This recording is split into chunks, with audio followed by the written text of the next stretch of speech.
Hello friends, स्वागत है आपका आपके अपने YouTube channel Saraswati English classes में। मैं समीर सिंह एक बार फिर से लेकर आया हूँ आज आपके लिए कुछ इंपॉर्टेंट वीडियोस। बट अब मैं शुरू करने वाला हूँ एक सीरीज़ एलटी ग्रेड एग्जामिनेशन की।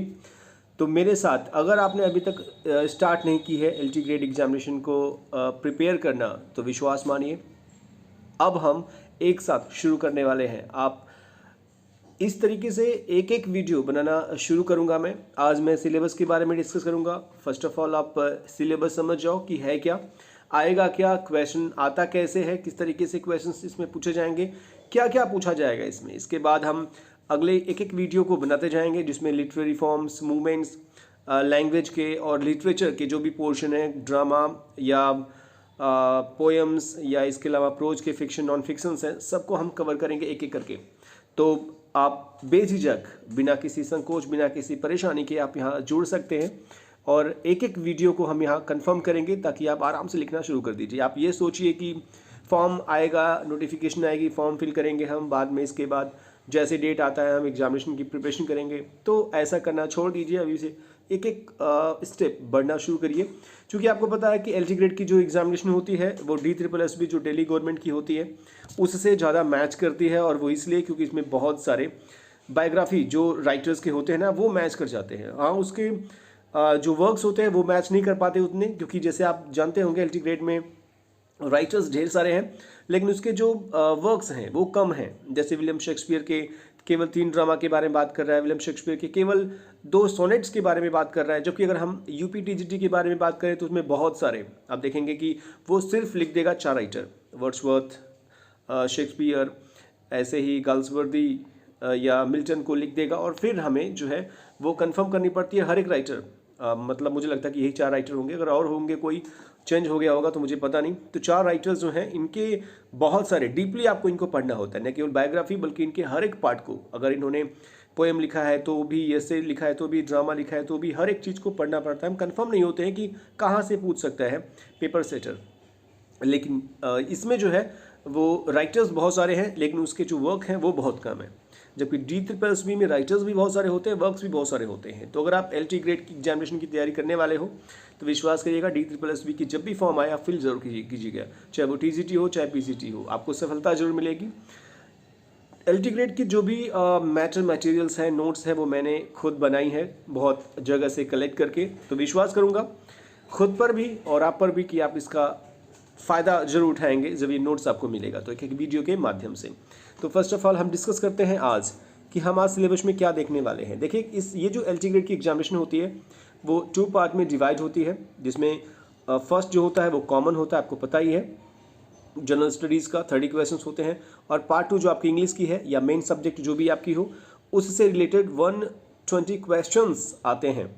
तो बेसिकली होता यह है कि इंग्लिश के जो स्टूडेंट्स होते हैं उनकी जीएस, जैसे कि मेरी, अच्छी नहीं होती है। तो आप जीएस के बारे में ज़्यादा सोचिएगा मत, ज़्यादा परेशान मत होइएगा। अगर आपको थोड़ी मैथ्स आती है, थोड़ा करंट अफेयर्स आपका ठीक ठाक है, स्पोर्ट्स में आपकी इंटरेस्ट है और कुछ जनरल साइंस अगर आपको आती है तो आप इसको क्वालिफाई कर जाओगे। वैसे ये माइनस मार्किंग है तो तुक्का लगाने की गलती मत करिएगा।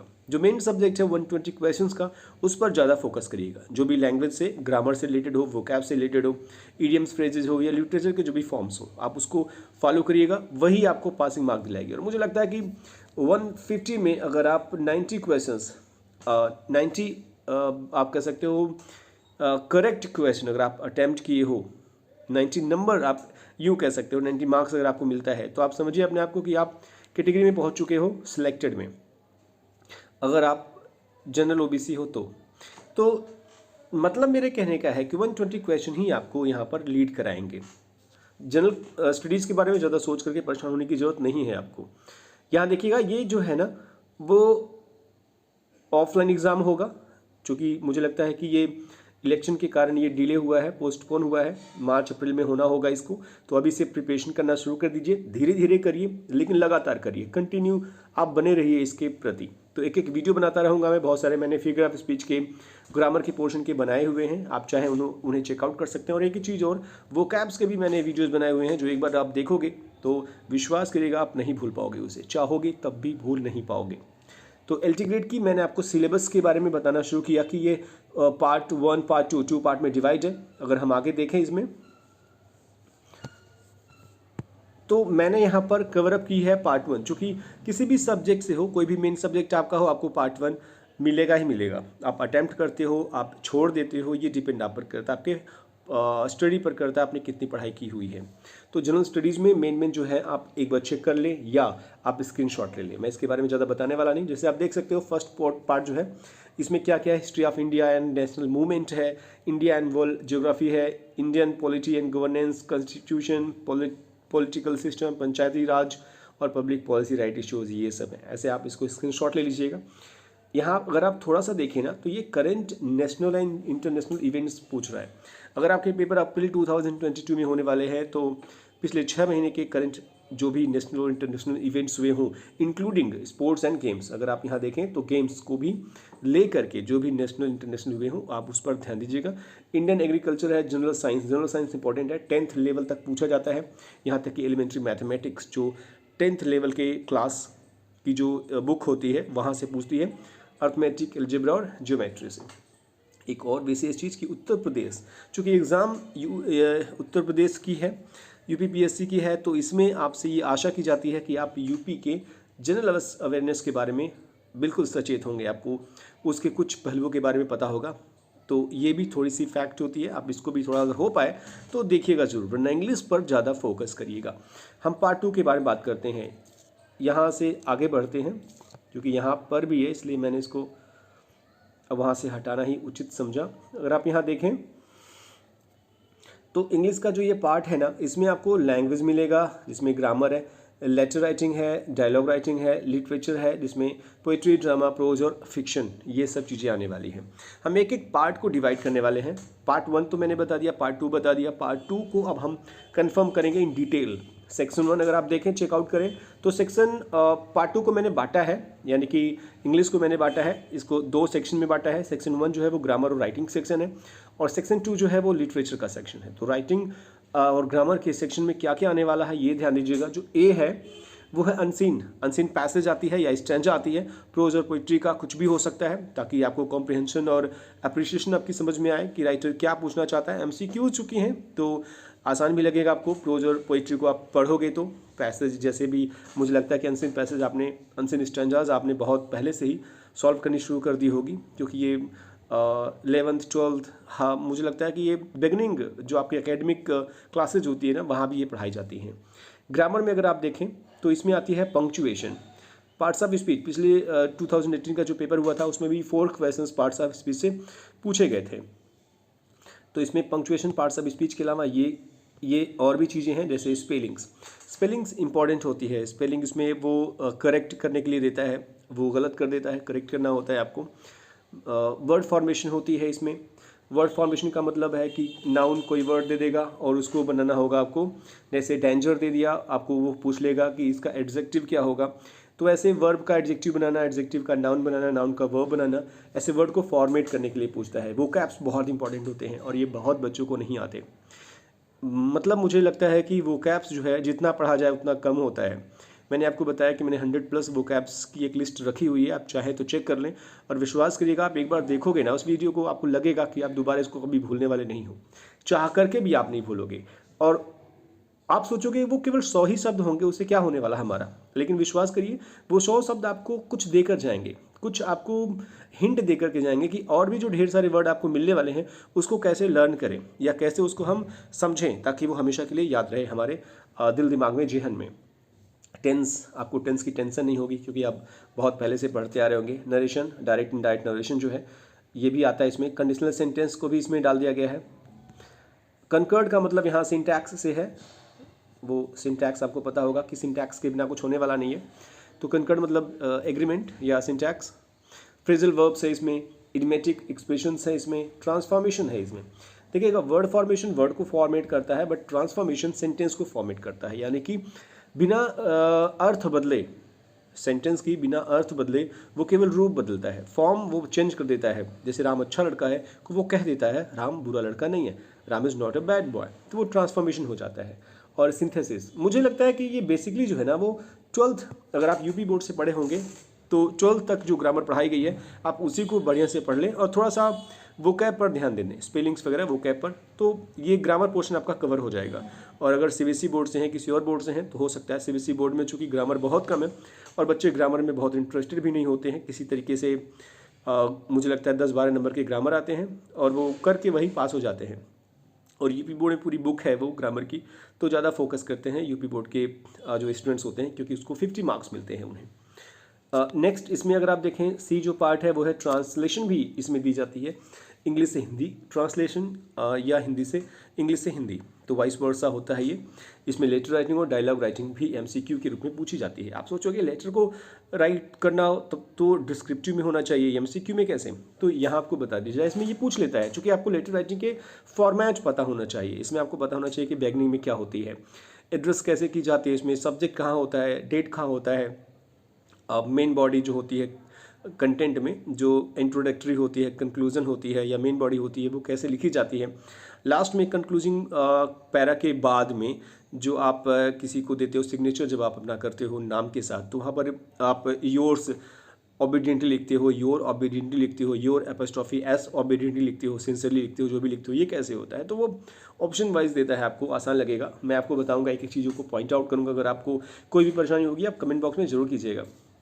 हम चलते हैं मेन टारगेटेड जो हमारा पोर्शन है, जो सेक्शन है सेक्शन 2 लिटरेचर का, वहाँ हम देखते हैं यहाँ पर। तो आप अगर देखें यहाँ पर, तो यहाँ लिटरेरी फॉर्म्स एंड मूवमेंट्स हैं। लिटरेरी फॉर्म्स और मूवमेंट्स क्या होता है, आप जो ये देखने वाले हो ना, नीचे आप अगर ध्यान से देखें, वैसे ही इसने कह दिया है कि लिटरेरी फॉर्म्स आप बताइए। अब वो सारे फॉर्म्स पूछ रहे हैं, लेकिन यहाँ पर लिखा है स्पेशल रेफरेंस, विशेष रूप में आपको ये देखनी है, ठीक है। या उसने दे दिया, अगर आप देखें तो, कि वो आप लिटरेरी मूवमेंट्स बताइए, और फिर उसने दे दिया कि ये सारे मूवमेंट्स हैं, तो वो स्पेशली ये पूछ रहा है। लेकिन इसके अलावा भी वो पूछ सकता है, ये उसका राइट है। आप ये नहीं कह सकते, अगर पेपर में आ गया कुछ एक्स्ट्रा आ गया, तो आप ये नहीं कह सकते कि ये तो नहीं दिया गया था क्वेश्चन पेपर में, तो ऐसा आप नहीं कह सकते बिल्कुल भी, क्योंकि इसने साफ साफ लिख दिया है ये पूरा का पूरा फॉर्म्स एंड मूवमेंट्स हो गया। वो स्पेशल रेफरेंस मांग रहा है कि इन चीज़ों का आप थोड़ा सा अलग से आप अगर देखें तो वो पर्टिकुलराइज कर दिया यहाँ पर। तो आपको मैं बता दूँ लिटरेरी फॉर्म्स ये हैं। वैसे लिटरेरी फॉर्म्स जो होते हैं वो होते हैं 3 प्रकार के, केवल प्रोज, पोइट्री और ड्रामा। बट ये जो प्रोज होता है ना, ये प्रोज क्या, पोइट्री भी बटी होती है, ड्रामा भी बटी होती है कई प्रकार में। तो मेनली ये जो फॉर्म्स होते हैं वो 3 पार्ट के होते हैं, प्रोज, पोइट्री और ड्रामा। फिर ये जो प्रोज होता है ना, ये 2 भागों में बटा होता है, फिक्शन और नॉन फिक्शन में। आपको पता होगा कि फिक्शन प्रोज होता है, नॉन फिक्शन प्रोज होता है। कहानियाँ कुछ बनावटी होती हैं और कुछ रियल होती हैं, जैसे यसेज वगैरह जो होती है वो नॉन फिक्शन होती है, नॉवेल वगैरह जो होती है वो फिक्शन होती है, उसमें वो काल्पनिक होती है। पोइट्री में भी ऐसे बहुत सारे होते हैं, जैसे आप यहाँ देखो तो ballad, ode, sonnet, epic, mock epic, heroic couplet, lyric, elegy, ये सब जो होते हैं वो पोइट्री में आते हैं। फिर ड्रामा में आप देखोगे कि कोई कॉमेडी है, कोई ट्रेजेडी है, कोई रोमांस है, कोई प्रॉब्लम प्लेज है, कोई उसी में है ट्रेजिक कॉमेडी, तो बहुत सारे इसमें आते हैं।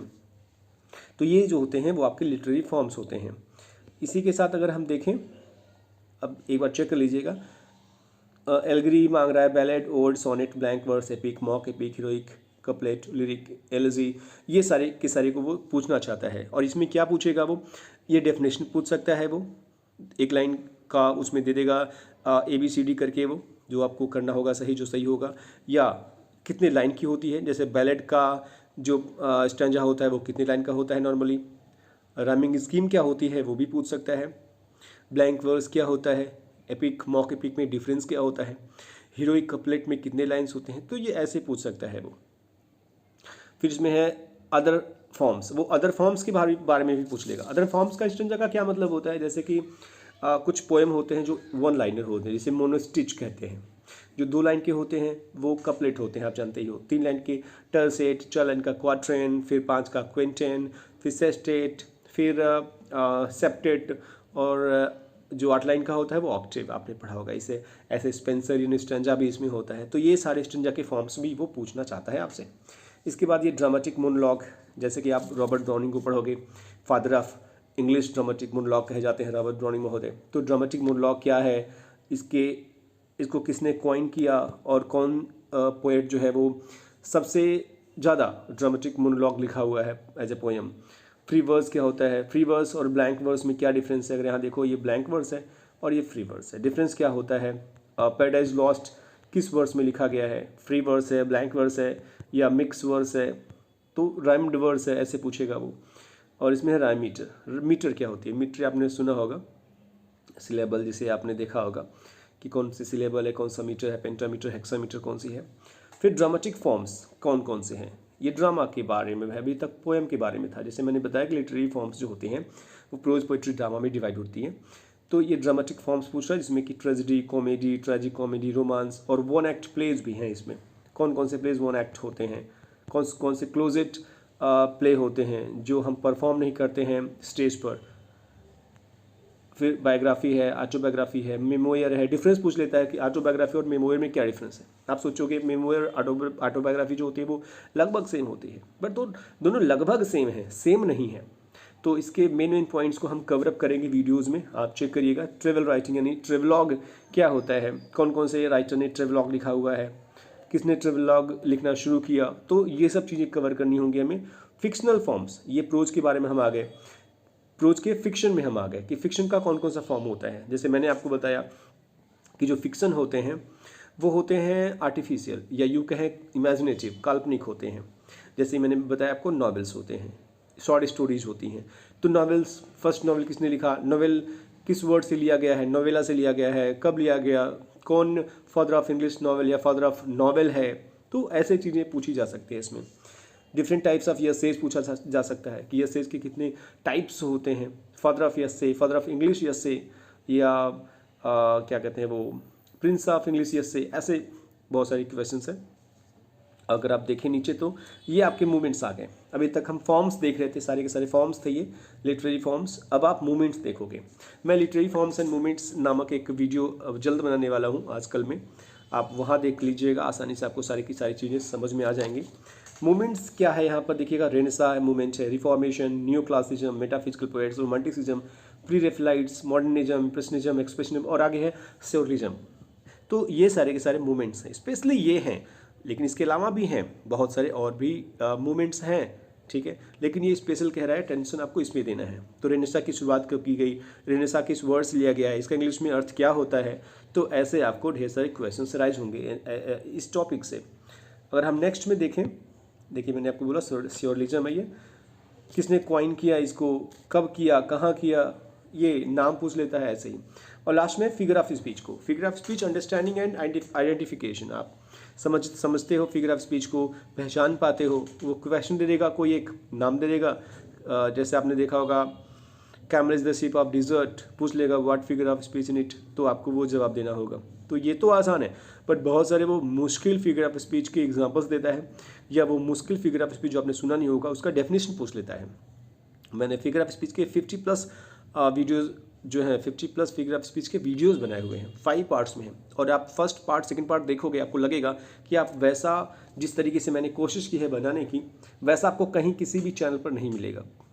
मतलब मैं ये कॉन्फिडेंस रख करके कह रहा हूँ क्योंकि वो मैंने खुद उसको बनाई हुई है काइंड्स के रूप में, और फिर आगे बताया है मैंने कि किस तरीके से ये किस काइंड में आएगा। आप खुद देखोगे ना, आपको वो सब मिलेगा, बट एक जगह किस तरीके से मैंने पैनलाइज्ड किया है वो आप वहाँ देखोगे। आप एक बार चेक जरूर कीजिएगा फिगर ऑफ स्पीच के वीडियोज़ को। फिर है आपका पोइट्री। अगर आप LT के लिए नहीं, खुद बच्चों को पढ़ाते हो, आप टीचिंग करते हो, तो भी देखिएगा आपको बहुत मजा आने वाला है। फिर आते हैं सेक्शन B में। अभी हमने देखा कि क्या फॉर्म्स और मूवमेंट्स होते हैं। हम आते हैं B में, पोइट्री में क्या क्या पूछा जा सकता है पोइट्री में। तो देखिएगा इसमें ट्रेंड्स एंड मूवमेंट्स हैं। तो स्पेशल रेफरेंस ये जो है ना वो धोखा है एक प्रकार से। जो पेपर सेटर है ना, जो सिलेबस बनाने वाला है, उसने आपको ये धोखा दिया है। उसने कह तो दिया कि शेक्सपियर के सिर्फ 2 सोनेट को, मिल्टन के सिर्फ ये 2 पोएम को कवर करना है, लेकिन उसके साथ साथ उसने यहाँ पर साफ साफ लिखा हुआ, अगर आप ध्यान से देखें तो लिखा है trends and movements in poetry in English. क्या ट्रेंड्स था, क्या मूवमेंट्स था इंग्लिश पोइट्री में उस समय, कब, जब शेक्सपियर का समय था, जब शेक्सपियर ने सोनेट लिखा, जब मिल्टन ने लिखा अपने सोनेट को, या अपने पैराडाइज लॉस्ट जो कि एक बेहतरीन मानी जाती है एपिक। तो इस तरीके से जो पोएम्स हैं उसका क्या उस समय ट्रेंड चल रहा था जब मिल्टन ने ये लिखा, क्या कंडीशन थी उस समय मिल्टन के एज की, क्या मूवमेंट था उस समय, वो पूछ रहा है वो। और फिर कह रहा है स्पेशल रेफरेंस, ये स्पेशल रेफरेंस में पूछ रहा है कि स्पेशली आप इनको बताइए, इनको बताइए। लेकिन एक्स्ट्राऑर्डिनरी जब पूछना होगा उसे ना, तो वो कुछ भी पूछ सकता है। लेकिन राइटर से रिलेटेड, जो पोएट यहाँ पर लिखे गए हैं शेक्सपियर, मिल्टन और बाकी सब, उनसे रिलेटेड, ठीक है। तो आपको यहाँ पर ये चीज़ें ध्यान देनी होगी कि वो पीछे के भी चीज़ों को पूछ सकता है। फिलहाल हम अगर देखें इसको, तो हम यहाँ पर हमसे पूछा जा रहा है कि शेक्सपियर के सोनेट्स के बारे में बात करिए। तो न केवल शेक्सपियर के सोनेट्स के बारे में बताना है, बल्कि शेक्सपियर की बायोग्राफी भी जाननी हमें है, पूरी की पूरी शेक्सपियर की बायोग्राफी। यानी वो कुछ भी पूछ सकता है आपसे। वो कहेगा सोनेट केवल 29 और 138, वो पूछ लेगा कितने सोनेट हैं, कितने प्रकार के सोनेट होते हैं, ये शेक्सपियरियन सोनेट क्या होता है, या कितने लाइन की होती है सोनेट, इसमें वोल्टा क्या होता है, इसमें सेजुरा क्या होता है, ये ऑक्टेव सेस्टेट को फॉलो करता है या पेट्रार्कन सोनेट को फॉलो करता है, अब्बा अब्बा ABBA है या ABABCD वाला है, क्या राइमिंग स्कीम है, कितने सोनेट्स हैं, कौन से सोनेट जो है वो डार्क लेडी के लिए लिखा गया है, डार्क लेडी का क्या नाम है, या जो मिस्टर इनके फ्रेंड्स हैं WH, उनका क्या नाम है, या कुछ पोएम ऐसे हैं जो लव सोनेट माने जाते हैं, मैरिज सोनेट माने जाते हैं। कुछ सोनेट ऐसे हैं इसमें 1 से 154 जो सोनेट्स हैं इनके ना, आप देखोगे सब में 14 लाइन नहीं मिलेंगे, कहीं 10.5 है, कहीं 16 है, यानी कि 14 से कम, 14 से ऊपर की भी हैं। तो वो भी आपको ध्यान देना होगा। तो केवल 29 और 138 में के चक्कर में मत पड़िएगा। 29 138 तो वो डिटेल में पूछेगा, लेकिन वो नॉर्मली किसी भी सोनेट के बारे में, नॉर्मली सोनेट के बारे में पूछेगा। वो क्या सोनेट, कैसा सोनेट, जैसे मैंने भी आपसे पूछा। तो 29 और 138 मैं कवर करूंगा। मिल्टन के जो ये ऑन हिज ब्लाइंडनेस आपको पता होगा, ये आपके इंग्लिश में अगर आप यूपी बोर्ड से रहे होंगे तो ऑन हिज ब्लाइंडनेस था उसमें, ये एक सोनेट है। फिर पैराडाइज लॉस्ट का केवल बुक 1 का पैरा 1 पूछेगा, लाइन 1 to 26, जिसमें इन्वोकेशन है, म्यूज की देवी को कहा गया है, इसमें एडम और ईव के बारे में बताया गया है। तो केवल पैराडाइज लॉस्ट जो कि 12 बुक में है, उसमें से फर्स्ट बुक का फर्स्ट पैरा 1 से 26 लाइन के बीच में ही वो पूछना चाहता है आपसे, डिटेल नहीं पूछेगा आपसे वो। अगर आप देखें नेक्स्ट, आप स्क्रीनशॉट लेते रहिएगा, आपको आसानी होगी, और सुनिएगा जो मैं कहना चाहता हूं, ताकि आपको कुछ और चीज़ें समझ में आए। और मैंने आपको बताया मैं एक वीडियो बनाने वाला हूं, तो आप मेरे साथ लगे रहिएगा, बने रहिएगा, ताकि आपको सारे के सारे डिटेल यहाँ मिले। लिखते रहिएगा, नोट बनाते रहिएगा, और वो नोट मैंने बहुत सारे जगहों से कलेक्ट किया है, आपको एक जगह पर मिल जाएगा वो चीज़ें। जॉन डन की बात करें हम, तो इन्होंने कैनोनाइजेशन लिखा हुआ है। पोप अलेक्जेंडर पोप महोदय की रेप ऑफ द लॉक, जो कि एक मौखिक पिक है, उसके 5 कैंटूज हैं, इसमें सिर्फ कैंटू 1 के बारे में वो पूछेगा आपसे, बाकी कैंटूज को नहीं पढ़ना, नहीं टच करना है। थॉमस ग्रे आपने सुना होगा कि आपने इनके एलजी को पढ़ा होगा, 12 में है ये, 12 से यूपी बोर्ड में था ये, अब पता नहीं। Elegy written in country churchyard, वो भी एक छोटा सा पार्ट है आपके 12th में, लेकिन यहाँ पर आपको डिटेल पढ़ना है, पूरी एलजी पढ़नी है। ये एलजी है। एलजी क्या होता है, morning song, lamenting song, death song, ऐसे आपको जानना होगा। विलियम वर्ड्सवर्थ रोमांटिक पोएट हमारे महोदय चिंटन अबे, ये क्या है पूछ लेगा, वो क्या है। तो कहीं कहीं ये बैलेड मिलता है, क्योंकि ये लिरिकल बैलेड से लिया गया इसलिए बैलेड मानते हैं लोग, लेकिन इसको मोनोलॉग भी मानते हैं, ड्रामेटिक मोनोलॉग भी मानते हैं ये, जो कि राइटर जो है वो खुद बोलता है और उसकी बहन सुनती है मुख बधिर होकर के। नेक्स्ट है the world is too much with us, ये क्या है, ये सोनेट है या कोई और पार्ट है या बैलेड है। आप सोचोगे इन्होंने बैलेड लिखा हुआ है, बैलेड के लिए ये फेमस है तो ये बैलेड होगा, बट ऐसा नहीं है। विलियम वर्ड्सवर्थ 500+ सोनेट भी लिखे हुए हैं। पीबी शैले इसके बाद है। पीबी शैले महोदय के बारे में बात कर रहा है कि इनका ode to the west wind, ये ओड है। टू अ स्काईलार्क के बारे में पूछ लेगा वो। एक और चीज़ ध्यान दीजिएगा, क्वेश्चन पूछ लेगा ये कि टू अ स्काईलार्क किसने लिखा, आपको शायद अंदाजा हो। To a skylark, to the skylark, ये 2 अलग अलग पोएम है। To a skylark P B Shelley ने लिखा है, जबकि टू द स्काईलार्क जो है विलियम वर्ड्सवर्थ ने लिखा है। तो ये ध्यान दीजिएगा इन सब चीज़ों पर, ए और द में। जॉन कीट्स महोदय के बारे में यहाँ है ओड, इन्होंने भी ओड लिखा है। 5 ओड्स जो इनके फेमस थे, हालांकि 6 लिखा था इन्होंने, मोर देन 6 लिखा था इन्होंने, लेकिन 5 इंपॉर्टेंट थे। Odd on grace in earn, ये अर्न है, URN है। ला विलिडेमसेंस मर्सी, ये आपके क्लास 12 में यूपी बोर्ड में रहा होगा। टेनिसन महोदय की ब्रेक ब्रेक ब्रेक और यूलिसिस, बहुत इंपॉर्टेंट पोएम है, आप अगर यूलिसिस पढ़ोगे तो। रॉबर्ट ब्राउनिंग जो कि father of English dramatic monologue कहे जाते हैं, माई डचेज, माई लास्ट डचेज और प्रोस्पाइस, ये 2 पोएम्स आने वाले हैं इनके। मैथ्यू एर्नॉल्ड की डोर बीच, जो कि हम इसे मानते हैं लव पोएम या हम इसे मानते हैं हनीमून पोएम, जब इनकी 18 1951 में शायद इनकी शादी हुई थी, उसमें ये हनीमून पर गए थे अपनी वाइफ के साथ। तो ये मानते हैं कि डोयबेज का, चूँकि हम डोयबेज को जब पढ़ेंगे तो कंफर्म करेंगे, मुझे बहुत कंफर्म याद नहीं आ रहा है, 1851 ही था शायद। मेमोरियल वर्सेस में पूछ लेगा वो कि किसकी मेमोरी में लिखा गया है ये वर्स, कितने पोएट्स हैं इस मेमोरी में इनके एंड ऑल के, कौन से पोएट के बारे में ज़्यादा लिखा गया है, किसके बारे में सबसे कम लिखा गया है। तो ये बहुत बारीकी से पूछता है ये। W.B. Yeats का the second coming, sailing to Byzantium, T.S. Eliot का द बेस्ट लैंड जो कि 5 पार्ट्स में है, बहुत इंपॉर्टेंट है ये। T.S. Eliot 1922 में लिखा था इन्होंने। W.H. Auden का ये in memory of W.B. Yeats है। टेड ह्यूज का है क्रो एलाइट्स, फिलिप लार्किन का वांट है। तो ये बहुत सारे पोएम्स है, बहुत सारे पोएट्स के नाम है। आपको बायोग्राफी के साथ साथ इसके वर्क्स को बहुत अच्छे से कवर करना होगा। वॉट विटमैन का आपने पढ़ा ही होगा, वो कैप्टन माय कैप्टन जो कि एक एलिजी था, डेथ पर अब्राहम लिंकन के इन्होंने लिखा था।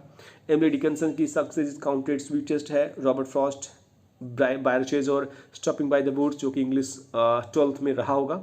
रविन्द्रनाथ टैगोर की 2 पोएम को जो गीतांजलि से ली गई है, जो 103 पोएम्स है ना इंग्लिश में, इंग्लिश की बात कर रहा हूँ मैं, वो गीतांजलि के जो पोएम्स हैं उसमें से 11वां पोएम और 12वां पोएम को इसमें कवर किया गया है। Leave the chanting 11th poem है ये गीतांजलि का, जो 100+ पोएम्स है उसमें से 11वां है ये, और 12th जो है वो फ्रूट गैदरिंग है। विश्वास करिएगा रविन्द्रनाथ टैगोर की जो ये पोएम्स है ना, ये बहुत कम मिलती हैं। इंग्लिश के जो पोएट्स हैं उनकी मिल जाती है, बट ये रविन्द्रनाथ टैगोर की जो इंडियन है इनकी थोड़ी सी कम मिलती है। मैंने बहुत जगह से बहुत टाइम दे करके नोट बनाया है इनका, तो आपको मिलेगा वो चीज़। आपको कहीं कोई भी चीज़ की ढूंढने की जरूरत नहीं पड़ेगी, ना ही आपको पेमेंट करना होगा किसी ऑनलाइन जो भी क्लासेस होती हैं उनको। आप बस लगे रहिए, बने रहिए, एक एक चैप्टर आपको कंफर्म कराऊंगा मैं। निसिम इज़िकियल महोदय की नाइट ऑफ स्कॉर्पियन, बहुत अच्छी ये पोएम है। इनकी माँ को जब स्कॉर्पियन जो होता है रात में डंक करता है उस समय। नेक्स्ट है फिलॉसफी, जो कि बहुत अच्छी फिलोसफिकल पोएम है निसिम इज़िकियल की। कलमनाथ दास की जो कि एक कन्फेशनल पोएट मानी जाती है, उनकी एन इंट्रोडक्शन पोएम है। A.K. रामानुजन की ऑबिचुअरी और डेरेक वॉलकोट महोदय की, ये फॉर नहीं है बीच में, अ क्राई फ्रॉम अफ्रीका, ये निग्रो टाइप का लिखा हुआ है यहाँ पर पोएम, डेरेक वॉलकोट महोदय ने लिखा हुआ है। इसके बाद हम चलेंगे पोएम के बाद ड्रामा पर। तो इसमें ड्रामाटिस्ट बहुत हैं, फिलहाल जो 9 इसमें है, 9 ड्रामाटिस्ट हैं, लेकिन उनके जो ड्रामाज हैं वो ज़्यादा हैं, क्योंकि शेक्सपियर ने शेक्सपियर के 3 यहाँ ड्रामा को मैंने कवर किया हुआ है। तो आप एक बार अगर आपके पास कोई सिलेबस होगा, मैथ जरूर कर लीजिएगा।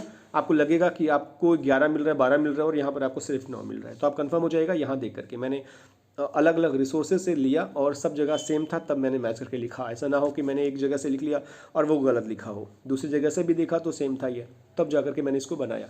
तो ड्रामा में भी ये ट्रेंड्स और मूवमेंट्स पूछता है कि क्या मूवमेंट्स था तब जब बेन जॉनसन ने every man in his humour लिखा, क्या मूवमेंट्स, कौन कौन से मूवमेंट थे उसमें, क्या ट्रेंड चल रहा था उसमें, बैकग्राउंड में क्या था उसमें जब बेन जॉनसन का एज था। ठीक है, तो शेक्सपियर की इसमें 3 जो ड्रामाज हैं उसके बारे में है, जैसे कि मैकबेथ, जो कि आपको पता होगा कि ग्रेटेस्ट ट्रेजेडी में एक है।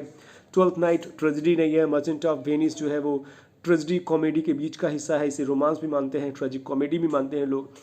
तो इस तरीके से बेन जॉनसन का every man in his humour है, ड्राइडन का ऑल फॉर लव है, शाह का जॉर्ज बर्नार्ड शाह का आर्म्स एंड द मैन है। ये पूछता है कि कौन कौन से प्रॉब्लम प्लेज हैं, जस्टिस जो है वो कौन सी प्ले है, तो आपको देना पड़ेगा कि प्रॉब्लम प्ले है या क्या है। तो गाल्सवर्दी की जस्टिस है, हेरोल्ड पिंटर्स की द बर्थडे पार्टी है, बहुत अच्छी ये ड्रामा है बर्थडे पार्टी। यून और नेल महोदय की जो है वो हेरी ऐप है, आर्थर मिलर की ऑल माई सन्स, और लास्ट में है ग्रीस कर्नाड, जिसका भी जिन महोदय का भी रिसेंट में 1.5 2 साल पहले इनका डेथ हुआ। हयावदना उनकी बहुत इंपॉर्टेंट एक ड्रामा है, अच्छी आपको लगेगी जब आप इसे पढ़ोगे। हयावदन, इसका आधा वदन जो है वो किसी जानवर का है, मतलब घोड़े का है, और आधा इंसान का है। तो ये हो गया ड्रामा। हम चलेंगे प्रोज और फिक्शन। प्रोज फिक्शन का मतलब यहाँ पे मैं बता दे रहा हूँ आपको कि इसमें फिक्शन और नॉन फिक्शन का मेल मिलाप है, यानी कुछ फिक्शन है जो इमेजिनेटिव है, कुछ नॉन फिक्शन है जो कि रियलिटी पर डिपेंड है। जैसे कि यसेज जो होते हैं, यस्से ये रियल होता है, शॉर्ट स्टोरी नॉवेल ये आपका इमेजिनेटिव होता है। तो इसमें यस्से भी मिलेगा आपको, शॉर्ट स्टोरी भी मिलेगी आपको, नॉवेल भी मिलेगा आपको। तो इसमें फ्रांसिस बैकन, जिसे इंग्लिश यस्से के फादर के रूप में मानते हैं हम फ्रांसिस बैकन को, इनके 2 जो यसेज हैं, ऑफ स्टडीज और ऑफ ट्रूथ, इसको यहाँ लिया गया है। एडिसन का Sir Roger at home, Will Wimble ये यस्से हैं। द स्पेक्टेटर क्लब स्टीले का है, जो कि एडिसन के ही साथी थे। चार्ल्स लैम जो कि इनको माना जाता है प्रिंस ऑफ इंग्लिश यस्से, तो ये ड्रीम चिल्ड्रन इन्होंने लिखा हुआ है, अच्छी यस्से है ये। वी ल्यूकस महोदय ने टाइट कॉर्नर्स यस्से लिखी हुई, बहुत इंपॉर्टेंट, बहुत अच्छी ये आपको लगेगी जब आप एस्से को पढ़ोगे लाइट कॉर्नर्स को। एजी गर्डनर महोदय की इन डिफेंस ऑफ इग्नोरेंस है। बेट्राड ये बर्ट्रैंड जो रसेल महोदय है, जिन्होंने इसमें कुछ तो ऐसे हैं जो नोबेल प्राइज़ पाए हुए हैं, जैसे रसेल महोदय हैं यहाँ पर। द रोड टू हैप्पीनेस, इनकी ये एक साइकोलॉजिकल आप कह सकते हो एस्से है। रिचर्ड राइट की 12 million black voices, Mahatma Gandhi ने my experiments with the truth, Jawaharlal Nehru ने डिस्कवरी ऑफ इंडिया, ये सब के सब जो है ये सेज है। मॉम, सॉमरसेट मॉम, ये मॉघम नहीं है, मॉम इनको प्रोनाउंस करते हैं। तो मॉम महोदय की द लंच ऑन है। अनीता देसाई की फेयरवेल पार्टी है। कैथरीन मैंसवेल की द फ्लाई है, ये फुल स्टॉप नहीं है, द फ्लाई है। और नेक्स्ट वाला तो आपने पढ़ा होगा, हेनरी महोदय की जो है वो द लास्ट लीफ। और आगे अगर हम देखेंगे तो फील्डिंग महोदय की है Joseph Henry Woods. Jane Austen की बहुत अच्छी नॉवेल है, बहुत ही आप कह सकते हो दमदार नॉवेल है ये। इनके कारण जेन ऑस्टन को रिकग्नाइज़ की जाती है कि ये एंटी रोमांटिक जो है वो राइटर थी, क्योंकि जेन ऑस्टन जो है वो रोमांटिक पोएट के ही दौर में थी, रोमांटिक एज में ही थी ये, लेकिन ये एंटी रोमांटिक काम करती थी, यानी इनके जो प्लेज थे, जो नॉवेल्स थे, वो एंटी रोमांटिक थे, जिसमें प्राइड एंड प्रेजुडिस मेन है। डिकेंस का ग्रेट एक्सपेक्टेशन बहुत इंपॉर्टेंट, ये आपको नॉवेल मिलने वाला है। ग्रेट एक्सपेक्टेशन मैंने बहुत बार पढ़ा है इसको, बहुत अच्छा ये। हार्डी का the mayor of Casterbridge, George Orwell का animal farm, Woolf's, Virginia Woolf जिसे कहा जाता है, मिसेज डोलोवे, गोल्डिंग का lord of the flies, Hawthorne का द स्कारलेट लेटर, हेमिंग्सवे जिनको the old man and the sea के कारण 1954 में मिला नोबेल प्राइज़, 54 ही था शायद, क्योंकि शायद ये 1952 में ही लिखा गया था ओल्ड मैन द सी, जहाँ तक मुझे याद है। स्टेनबेक द ग्रेप्स ऑफ रात, और राजा राव की कंथापुरा। कंथापुरा एक ऐसा स्टोरी है ना, मैंने पढ़ा तो बहुत अच्छे से था, लेकिन मैंने शायद 2-4 पॉइंट मिस कर दिया, जिसका मुझे मलाल है, और मैंने वो क्वेश्चन गलत कर दिया था। कांथापुरा में एक क्वेश्चन आया था, मैं उसको भी इसलिए रखा हूँ नोट करके कि वो सारी चीज़ें आपको बताऊँगा मैं। तो ये सारे के सारे जो हैं वो आपके प्रोज यानी कि फिक्शन नॉन फिक्शन में है। लास्ट का जो 3 है वो है आर के नारायण महोदय की द बैचलर ऑफ आर्ट्स, कमला मार्कंडे का द कमला मार्कंडे महोदया हैं ये, 2 वर्जिन्स, और चिनुआ अकेबे थिंग्स फॉल अपार्ट, जिनके कारण इनको रिकग्निशन मिला, इंटरनेशनली रिकग्निशन मिला चिनुआ अकेबे को। तो ये सारे के सारे आपके जो हैं वो आपको दे दी गई सिलेबस। मुझे लगता है सारे के सारे मटेरियल आपने स्क्रीनशॉट ले लिए होंगे, लिख लिए होंगे। हम एक एक वीडियो को कंफर्म करेंगे धीरे धीरे, फॉर्म्स, मूवमेंट्स और जितने भी पोइट्री, पहले पोइट्री पोर्शन को कंफर्म करेंगे और फिर हम आगे बढ़ेंगे। समय हमारे पास आपको लगेगा बहुत है, बट बहुत नहीं है, 2-3 महीने के बाद हो जाएगा आपका पेपर। तो 2-3 महीने के अंदर आप एक एक को कंफर्म करते जाओ और एक एक को लिखते जाओ, नोट बनाते जाओ, और वो लर्न होता जाएगा आपको। तो आप मेरे साथ बने रहिएगा। जब तक नेक्स्ट वीडियो बनाता हूँ मैं, तब तक आपसे अलविदा कहना चाहूँगा मैं। Thank you for watching the video. पढ़ते रहिए, थोड़ा सा मेहनत और कर दीजिए, नोटिफिकेशन का इंतज़ार मत करिए। Thanks for watching the video.